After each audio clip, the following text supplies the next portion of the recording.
The time is August 1987, where we have Frances Baby Houseman, played by Jennifer Grey, who spends her family vacation in 1963 at a summer resort, expecting a quiet summer. Instead, she discovers a world of passionate dancing, led by charismatic instructor Johnny Castle, played by the late Patrick Swayze. When Johnny's partner can't perform, Baby steps in, learning not only how to dance, but also how to break free from her sheltered upbringing. As their secret rehearsals turn into romance, Baby and Johnny face class differences and scandal that threaten to tear them apart. Their story progresses in an unforgettable final dance where no one puts her in a corner. This week on Back to the Balcony, we cover 1987's Dirty Dancing. Gene Siskel and Roger Ebert, two titans of cinematic review. Sometimes right, sometimes wrong, but always captivating. Your hosts Antonio of the Cult-Worthy Cinema Podcast and Justin Henson of the Movie Wire are here to take you back to the balcony.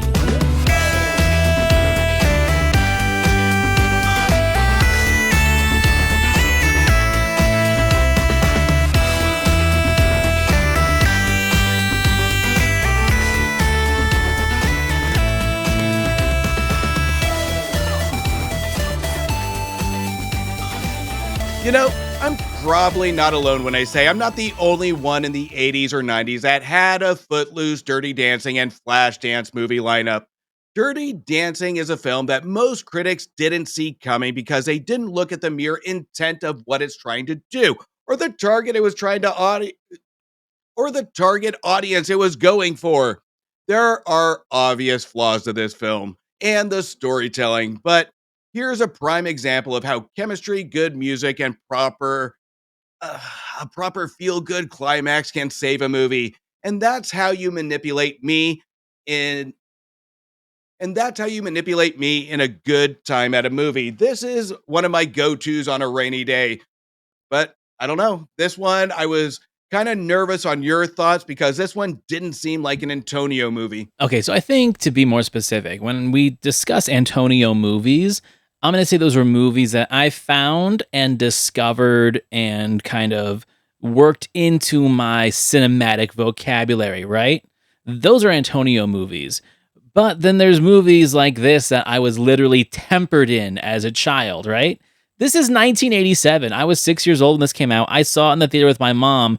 I'm a little bit older than you. In the late 80s, everybody had this soundtrack on LP, on vinyl, and then maybe cassettes, and then maybe CD if you were rich. Like, this was the soundtrack of the 80s, in my opinion. It was everywhere. And then eventually it was in all the bargain bins, right? Like, it was just, they oversaturated the market in Dirty Dancing, and that's fine.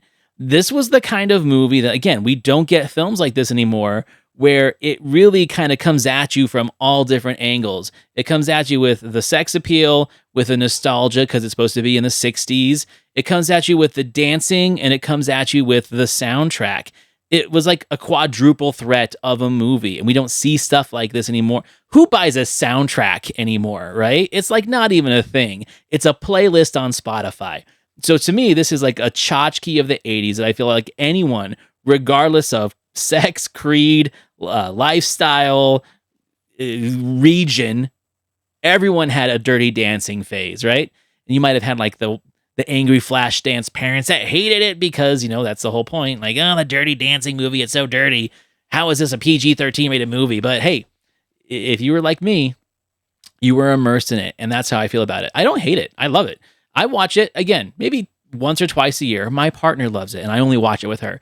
I don't really watch it solo. But I know we're going to get into the, let's say, politically incorrect aspects of the film in a little bit, but I think we should talk about like the good stuff first. So I really think that this film is definitely style over substance in the right way, and it's intentional, right?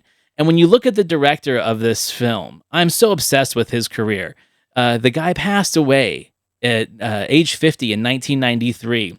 Emil Ardolino. This is his lineup, right? He was a music video director as well as like a TV special choreographer director. Dirty Dancing, chances are, Three Men and a Little Lady, Sister Act, George Balanchine's The Nutcracker, and Gypsy. In my opinion, all those movies are pretty much bangers on a certain level, right? They have a very direct audience. They know who they're for. Not everyone's going to love the Nutcracker, but those people who are Nutcracker people love the Nutcracker, right?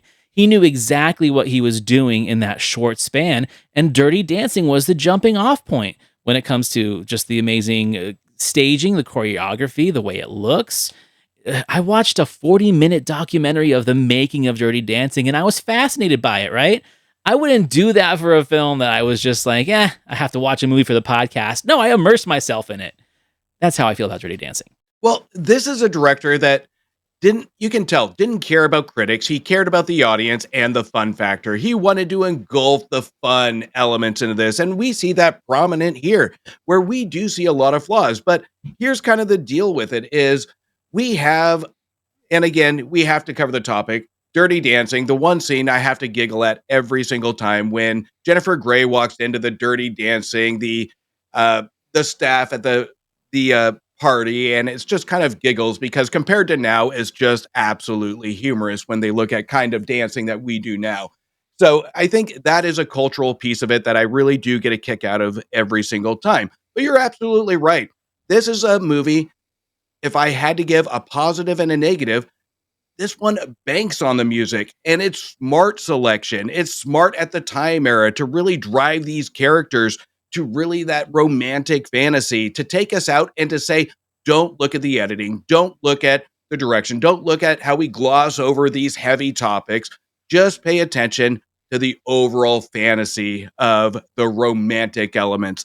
And that's what really a movie should do is address certain topics, but at the same time, take you on a journey of either romance, comedy, or thrills. This one does that from start to finish. It really does build that chemistry, and that's what it's focused on. It uses music to drive that chemistry, and we see that in a lot of musical numbers, or a lot of musical theatrical numbers. We see that in musicals and film. That music really drives that fantasy, that romantic element. This is a musical without saying it's a musical because it really does bank on that musical attachment to really attach ourselves to these characters. The script is borderline autobiographical.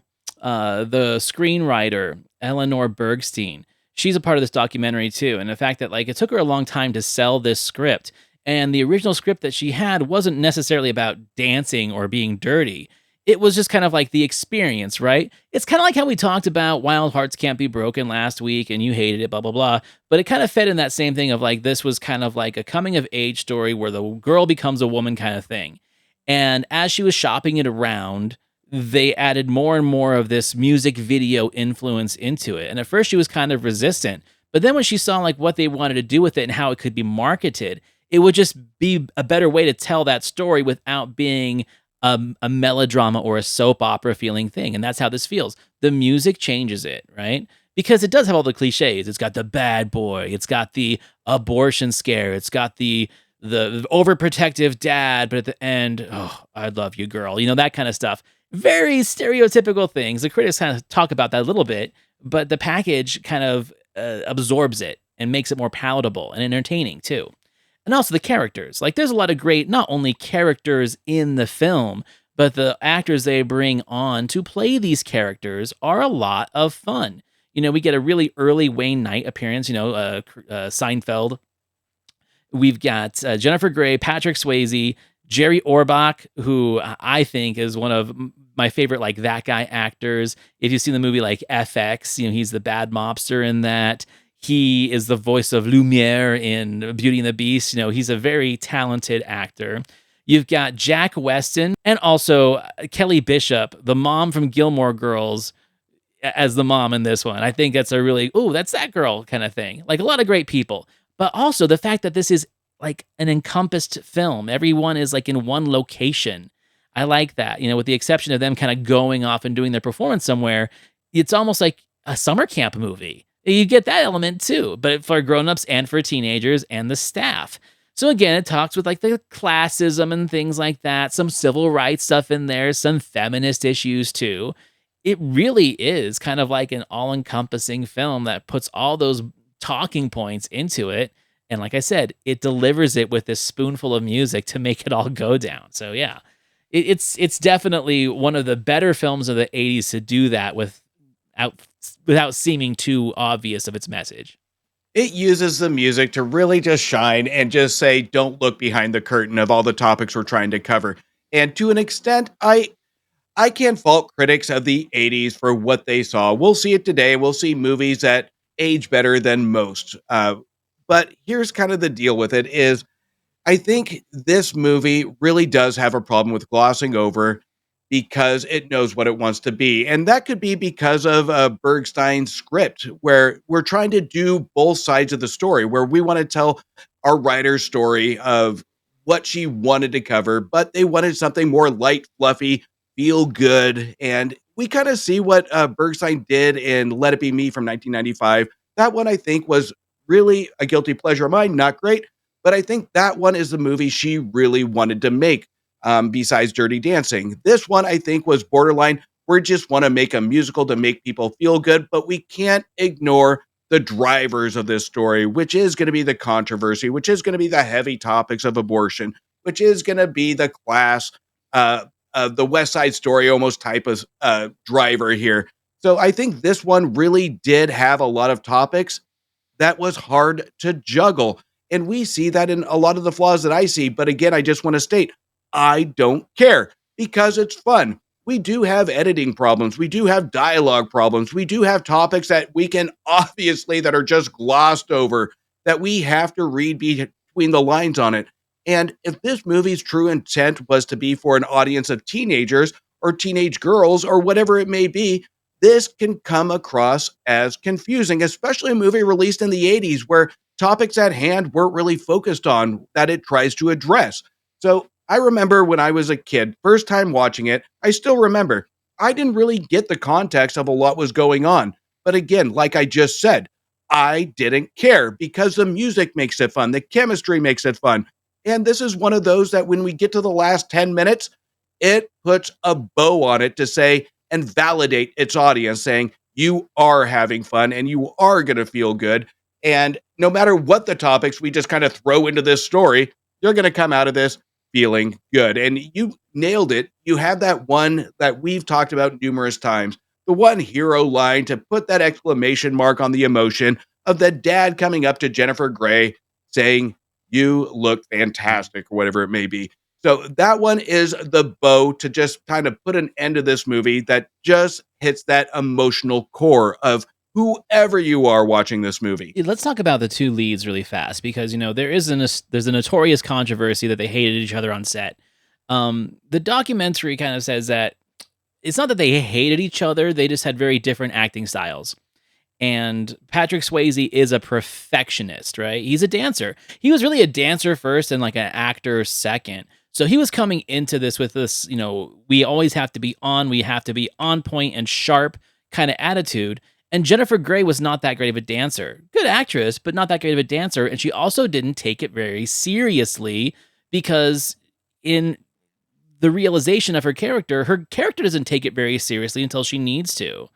And one of the reasons why I think the chemistry is so good is because the relationship they grew on screen is the exact composite of the relationship they grew off stream. Like, she was not taking it seriously. He was a perfectionist dancer. That was where the butting of heads came in. And then as they kind of like were directed by Emilio to essentially come together the same way, that's when they understood the assignment, right? And that's when you do see a specific moment in the movie where they do come together and there is real chemistry. There is real sparks there. As far as I know, there wasn't like an off-screen romance between these two. It was all professional. But at one point they realized, oh, we're just emulating the characters in the movie in real life, and we just have to like reverse that. And that's where the chemistry really is. But also Jennifer Grey, everyone knew her as Ferris Bueller's sister, sarcastic, funny, witty, but also kind of bitchy. And she has to kind of do something different here. She has to be the almost like the Disney princess in a sense of a film. And appearance-wise and personality-wise, that doesn't really match. So I think what we get is this aloofness, this charm that she has of being very naive to this world. She's kind of a spoiled rich Jewish girl. They make a very big point of that in the first 20 minutes of the movie. And it's not until she like shows up to that dance saying, "Hey, I brought a watermelon," and feeling like an idiot, that we actually see that now she is in this new world and she's kind of immersing herself in it. And she does a great job doing that, kind of trying to not necessarily break away from who she is and the classism of it, but knowing that the disapproval of her father is kind of the temptation of it, right? I mean, she wants to go be on a Greenpeace boat. She wants to go do all this essentially progressive liberal arts work that they don't really talk about back then, but that's what they're really referring to when the older sister just wants to marry a college boy, a future accountant or something and make daddy happy. So again, setting up those stereotypes of, oh, she's that daughter. She's the one that wants to be a little bit rebellious, the one that wants to go do her thing. Well, she does. And that's where that really works. And I don't think anyone ever expects that her and Patrick Swayze end up in a relationship after this movie. No, they don't. This is a seasonal thing. She's going back to New York. She might write him a letter or two, but that's it. This was like, there doesn't need to be a sequel. We know that there's no sequel. The sequel is baby goes to join a Greenpeace boat. I don't know, but that's one of the things I like about this movie is it is a book-ended movie and it works that way. Well, there was a sequel, but it was more of a remake than a sequel or an attempt at a remake. It was pointless. It was horrible. It's like a cinematic universe, right? It's Dirty Dancing in Cuba, but it's not Baby. Well, we can tell you, and you're absolutely right. I mean, when we look at the chemistry here, this is where the off-screen chemistry, where we look at a pivotal scene where we see their first, I won't say first, their competition, where the stakes are high, where they're doing it in front of an audience. And we see Jennifer Grey and Patrick Swayze in a car driving away from it. And Grey is dressing in the back seat. You can tell the sternness of how Swayze wants to be that perfectionist, where he never changes character. He just merely says, right, "You did a good job. It was a great job." So that defines his character. And when it comes to Baby, I don't think this is a bratty character. I think this is more introverted character. It's a more teenage character, like where it's more reserved based on the household or what she's allowed to do or the culture times that we have. And even Swayze is reserved in that aspect of protecting Baby, of not going too far, but rather being a teacher. You can tell there is a divide of what he wants to do morally and what he wants to do when it comes to succeeding. He goes into a story about going into the union and becoming just a worker, but he wants to do what he loves. So both of these characters are real outcasts in the same respected element. We don't have a complete West Side Story here that it goes to. We have a foundation of we want to do this with our future. And that's the way this movie should have tackled it, is we have young people here that have a vision of what their future wants to look like. And they have roadblocks on how to get there. And this is their relatability factor of how they actually connect. And the dancing is just the road to take them there. But one of the actual flaws, and I'll go back to the writing, is that I think when we have this conservative household where we always had the conservative dad 60s haircut that doesn't want to go full on conservative, but you can tell the hints are there. But we do have his daughters being so reserved. They want to please dad. That is the whole point of the movie, is what's my next action going to do to affect my father? And I always hated that stereotype in film, but it is real. But I think in a earlier script, Jane Brucker, who plays Lisa Hausman, was a 5-year-old, because every line delivered by her sounds like a 5-year-old. Even when we get to the final audition scene where it's like a cutesy thing that you would see a 5-year-old deliver on stage, there is nothing here in that character that really is self-correct when it comes to rewrites. So I think that was my biggest annoyance when it comes to how these two young women really are directed. I think Jennifer Grey character development is fantastic. It's on pace what the movie needs to be. But then we have that singular annoyance of the sister that doesn't match the audio. It is absolutely obnoxious. Yeah, I agree with you. I think less of it being a child, more of it being like the stereotypical Jewish princess. I think that's what they're trying to go with that character. And then Baby is the one that second daughter, the one that's a little bit rebellious, doesn't have the princess treatment, therefore is going to do more. And that is an interesting thing. I'm not of the Jewish faith or culture, but you can tell by the way that the parents treat the daughters, right? Like the daughter number one is daughter number one. She takes priority. Daughter number two, there isn't much of an expectation there because she is kind of dancing to her own drum and they know that. And that is just kind of like a cultural thing. It's the same with like sons too. Son number one is going to be son number one. I think it's more of that. And I think Lisa Houseman is amazing, or Jane Brucker as Lisa Houseman is amazing in that role because of how she plays it so childish and spoiled and conceited, and everything is a surprise to her, right? Like she is so oblivious to everything if it doesn't include her, and I think it's just perfection. Like I said, back to the perfection of the casting. We got to talk about the politically correct issues of this film. So it's been parodied in Family Guy and every show, sketch comedy that probably ever existed. The idea that Baby is like a teenager, which she is. I think it's often misconstrued that she's a lot younger than she is in this. Like in the dialogue, they say, well, next year she's going to Greenpeace before college. So I'm assuming she's 17, 18. Everyone's like, oh, she's 16. She's not. Does it make it any better? Not really.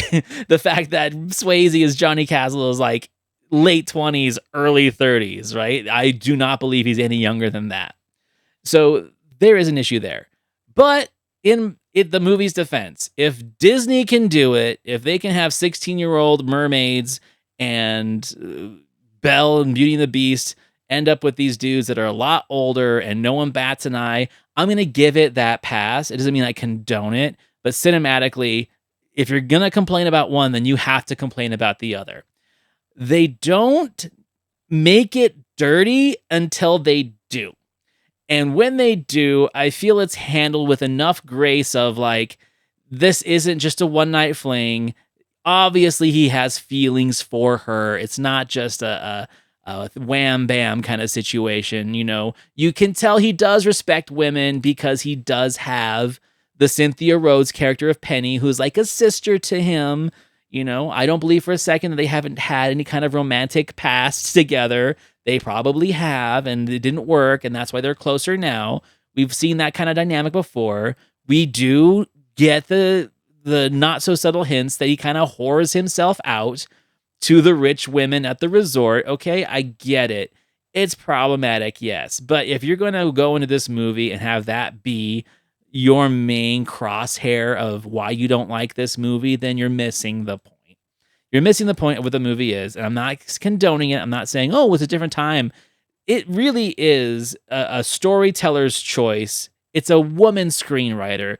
She's the one that was making the decisions of this kind of storytelling. And so I'm going to accept what that writer gives us. I'm going to accept what this director gives us.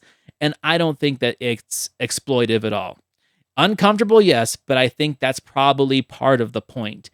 Well, I don't even think this is a writing thing. I think this is the studios playing their magic tricks, right? We have this context to show that Baby is older than what she is, but studios wanted something younger. And we saw this, and we've had conversations of having young women in movies that are way younger in character than they are in age. And Jennifer Grey fits that criteria. Yeah. She looks super young here, but at the same time, we have Patrick Swayze, where we don't get a good direction of how old he is, but he's sleeping with old women.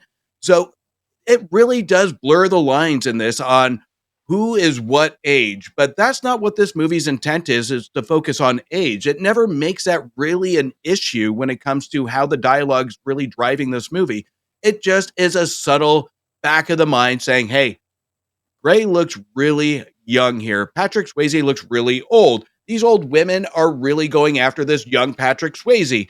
And I think having the name Baby really does give to that fantasy of, hey, she is younger than what the script says.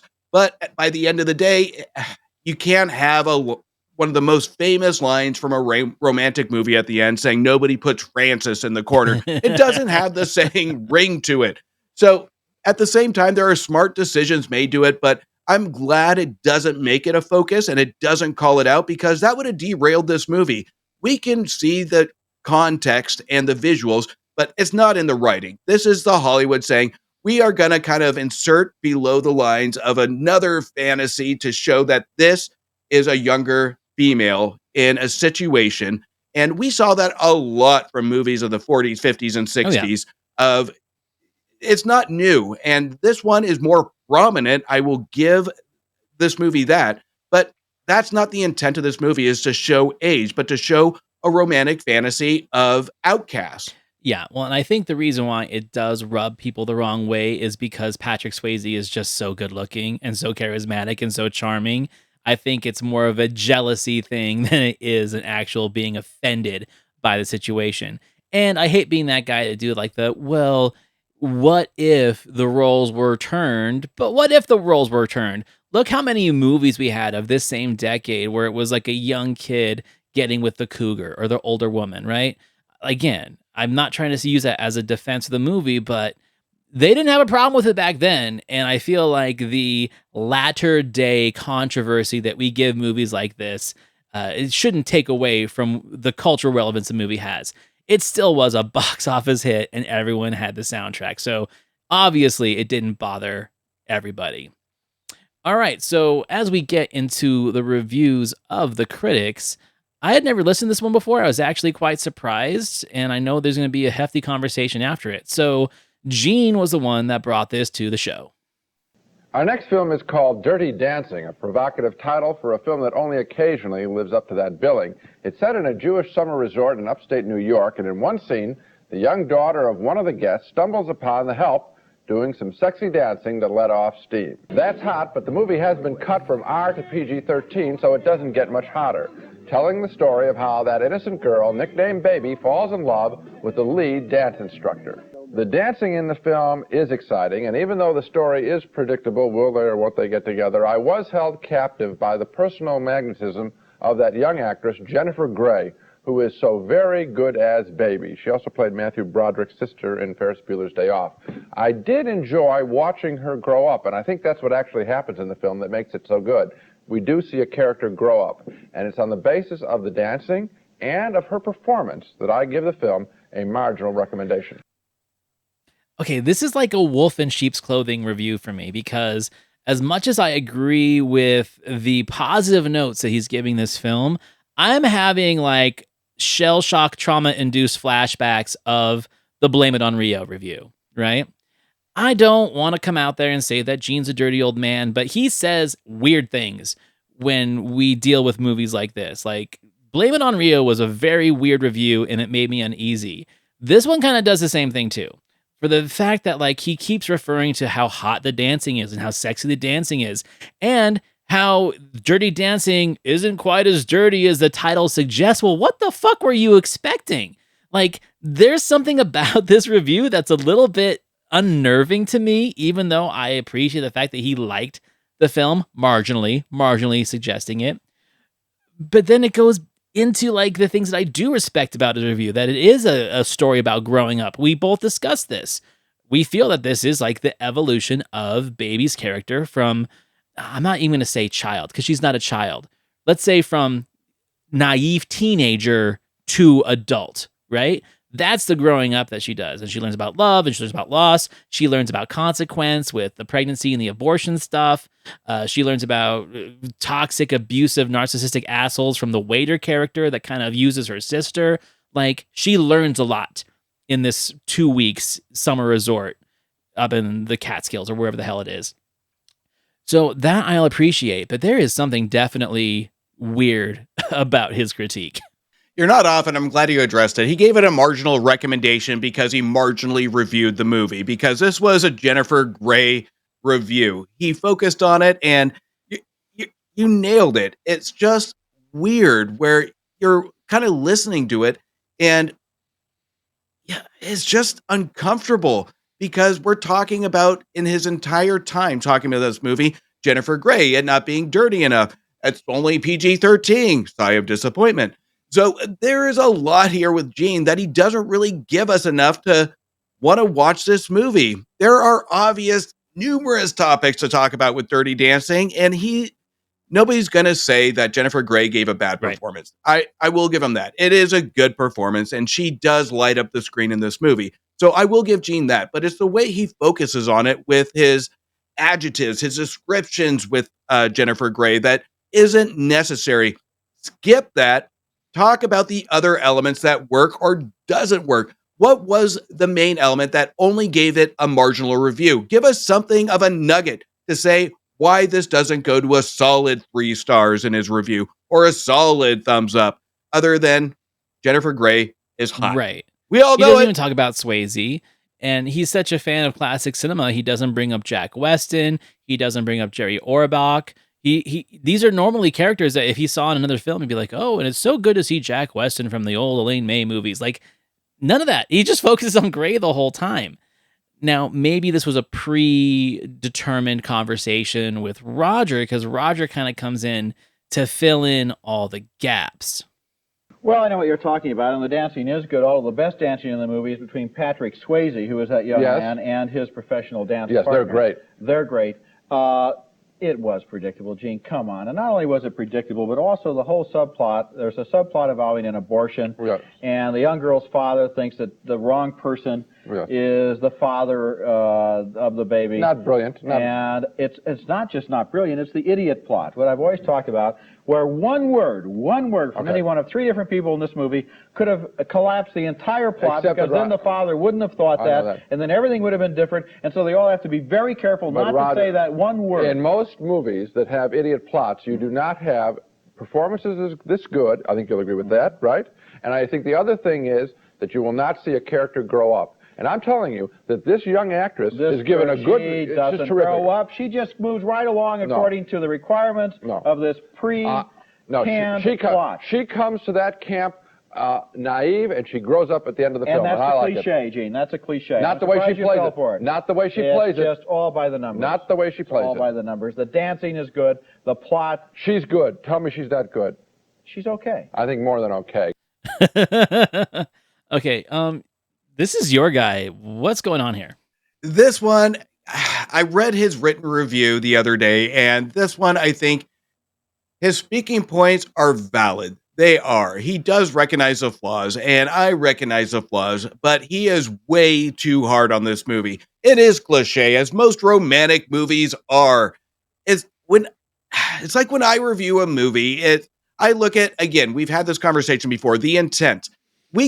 It's almost impossible in a romantic movie to not have cliches, because love is cliche. Love is predictable at times. You're going to do stupid things, and there are stupid things that happen in the screenplay, and that's what makes it okay, is you can't have an original idea over and over and over again. It's about, is this going to target a certain audience? Is this going to have an audience feel good by the time they leave? Is it entertaining? Does it hit all the notes? It does, and Roger even nails it. It has good dancing, it has good performances. Then he gave this movie 1 star. A lot of these weighings, he almost has a 10-time weight on the predictability of it, and he can't forgive the movie like this. That's where my frustration is with Roger. I can recognize the flaws, but he is way too hard on this movie, especially when he can recognize some solid chemistry performances and dancing. The movie is fucking called Dirty Dancing, so appreciate what the intent is. And also, this is a decade. This is the time. This 4-year period of this film, there were so many dancing movies. I mean, we've already heard Gene talk about Lambada, right? He had the secret love for Lambada. You had the break-in movies. You had Flashdance. You had Footloose, right? Like, this was a decade of these kind of movies, and this really does kind of fall into those molds, and all those movies were predictable and cliche. Again, I've said this before. I don't want to judge Roger, or Gene on that matter, for contradicting their opinion in an episode based off an opinion of another movie, right? This is, I just, the only way I can do it is taking this review and just saying that this review exists in this episode, in this matter of fact conversation, and I can't let other opinions that are cliches affect this one, right? So if I'm looking at that, yes, you're right. He is not wrong about the cliches. But again, these are cliches that are in so many movies that they liked. That's a hard one to face. So at the end of the day, the only thing I can think of is that this is just too happy of a movie for him. I don't know what it is. I don't see how he could dislike this movie that much. But again, I'm not Roger. I don't know his brain as much as I think I do.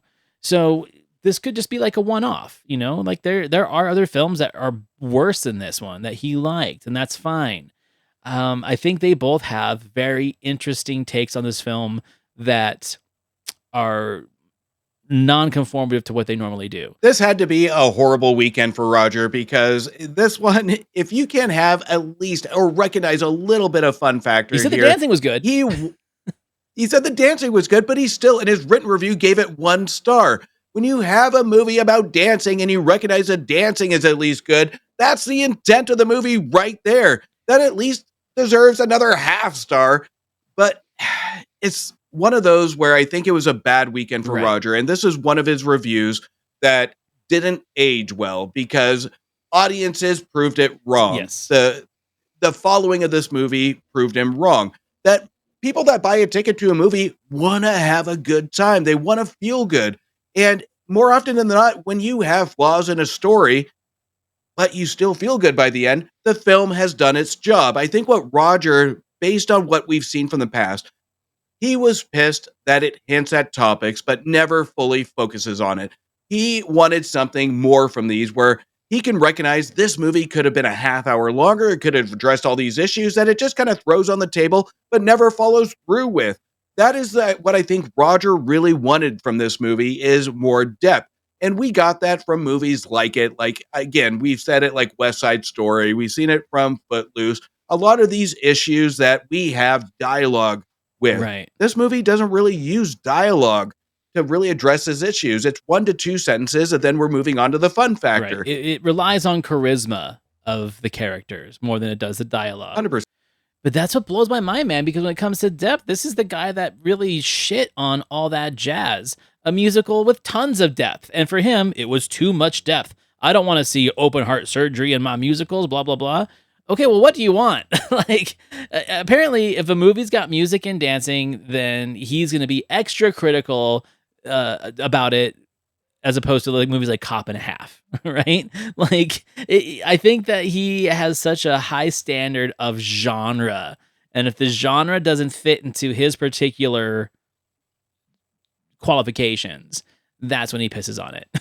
100%. But I will give him some credit to it. This is one of the rare reviews, especially with the written one, that he uses the word pussyfoot in the climax of his in his written review, is that we pussyfoot around these topics. And I think that's what led me to kind of feel that he wanted something more. And when it comes to musicals, I think you actually nailed it. He is what seems to be more critical of the musical numbers, where if you're going to present a topic, the music has to support it. The dialogue has to support it. And if we don't get that, then his version of the intent is thrown off. And that's what makes a bad musical. And I will always think that Dirty Dancing is considered a musical just because of how much it supports and distracts from all the flaws. And I think Roger recognizes that as this was a shitty musical. And he would be wrong, because it's an absolutely brilliant one, even when it tries to disguise the flaws. When you can disguise flaws this good, it's a decent enough watch. I think that the only musical that we covered that he actually really enjoyed was Hair. All the other ones he was very critical about. He was critical about Whorehouse in Texas. He was critical about Newsies. He's critical about this. So yeah, I think that is something that we'll delve into more in the future. I mean, March is just around the corner. We'll be doing musicals again. But Hair's the only one that I can think of that we've covered that he actually was very favorable to. Everything else he was super critical about. So yeah, that could be an interesting thesis. You will be intrigued on what he gave the producers musical when it released to theaters. You will be shocked, by the way. Yeah, but we can't cover that because it wasn't Gene. That is true. But we can mention it in conversation in the future. But okay. Well, so I mean, I am in a weird spot now. How do I rate Gene's take on this movie? Because it really makes me feel uneasy. even though he's favorable of the movie, and for good reasons. But like I said, he's so focused on Gray, and you agreed with me, that I feel like he doesn't really give us more about what makes the movie good. Doesn't talk about the choreography, doesn't talk about Swayze, doesn't talk about the cast, doesn't talk about the setting, doesn't talk about the era. It's just all Jennifer Grey. So for that, I'm going to give the dude a C. Like, it's in the middle. It's weird, but I appreciate that he likes the movie. Yeah, I'm glad he liked it too. I mean, not kind of the direction I was predicting with Gene. Well, yeah, I kind of predicted it. But yeah. Yeah. But with Roger, I mean, it's so disappointing because I get where he's going, but he's not specific enough to recognize what I think everybody recognizes as flaws of the movie, other than it being cliche. This is the late 80s. Yes, it's cliche, but he can't say anything really good about it and turn that into a positive review for it, because everything that he's mentioning is the true intent of it. And he just wants to complain about the cliches. And we'll see that in 1,000 different movies in the next decade where he does give a thumbs up to, of cliche comedies, romantic comedies, cliche dramedies, whatever it may be. There are so many things that contradict this review, and just due to the fact that this is a review that didn't age well for him because he is wrong, I got to give him a solid 1 star because he doesn't really focus on the things that are problematic with the film. He actually mentions the things that are good with the film, but he gave it a thumbs down and he gave it a 1 star. This movie does not deserve a 1 star from Roger Ebert when he complains about, when he gives positives that the dancing is good, the chemistry is good, the performances are good.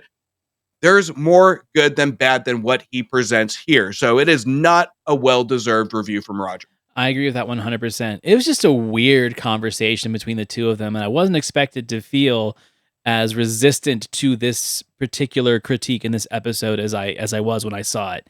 It just was really kind of an uncomfortable view from both of them for such a happy movie, right? It'd be different if it was a shit movie and they both hated it and said some salty stuff, but like, this movie is beloved, and one's loving it for the wrong reason, and the other one's hating it for reasons that I can't explain other than pretentiousness. But anyway, this movie needed its own soundtrack. This review needed its own soundtrack. It needed a dirty dancing soundtrack in the background to make them happy. Oh boy. Okay. Well, that was an interesting conversation. So now next week, we got 2 special things going on. We have our Thanksgiving episode. So we'll be doing The House of Yes from 1997, starring Parker Posey, Freddie Prinze Jr., and I think everyone's favorite, Tori Spelling. But it's also our 100th episode. So we're going to be doing a little bit of extra content to celebrate 100 episodes of Back to the Balcony. Nearly 2 years and 100 episodes. It's really, really cool, man. So I'm excited for that conversation. I'm excited for the House of Yes review. So what I would love to ask the listeners and the viewers on YouTube is, hey, send us some stuff. Send us some compliments. Send us some criticisms. We'd love to read them. And if you've been following us since day 1 on the show, nearly 2 years ago when we started this thing, tell us your favorite moments, some of your favorite reviews. If there's things that you thought that we got wrong, we'd love to share that. So we get some feedback for the 100 episodes that we have, and hopefully either entice or push away new viewers. I can't wait. The 2 years has been like a light switch. I can't even believe it's been 2 years. I'm excited for next week, and absolutely, listeners, send everything you can because we'd love to hear even the worst criticisms, I'm sure. So, but I'm just excited for next week. I can't believe when you mentioned 100 episodes, I'm still in shock. Right. I'm going to give a rundown of our most popular and least popular episodes. You'll be surprised, I'm sure, of what our most popular episode is. It blows my mind to this day, and it's still growing. But also, the fun, like, little compliments and criticisms that we have that are a lot of fun. I'll read those too. I give a shit. It's just a lot of fun to read those sometimes. We have some real fans, and we have some people that just kind of like wander past our show on YouTube and be like, just shut the fuck up, man. What do you know? It's like, sure, whatever, fine. Anyways, yeah, so 100 episode next week. All right, everyone. So thank you for listening, watching. Please rate, review, subscribe to us on Spotify, Apple Podcasts, wherever you listen to your podcasts. and make sure to subscribe to us on YouTube. Please leave a comment, leave a review, share it with your friends. You can find me, Antonio, the host of the Cult-Worthy Cinema Podcast, over at thecultworthy.com. You can find my co-host, Justin Henson, over at themoviewire.com. All right, I'll see you next week. 100 episodes. See you next week.